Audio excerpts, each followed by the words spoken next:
لا أقسم بهذا البلد وأنت حل بهذا البلد ووالد وما ولد لقد خلقنا الإنسان في كبد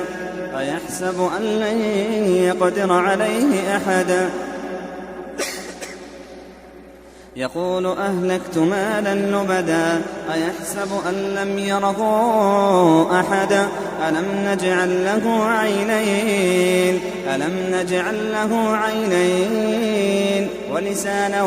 وشفتين وهديناه النجدين فلاقتحم العقبة وما أدراك ما العقبة فك رقبة أو إطعام في يوم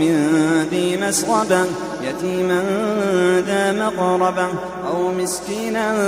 ذا متربة ثم كان من الذين آمنوا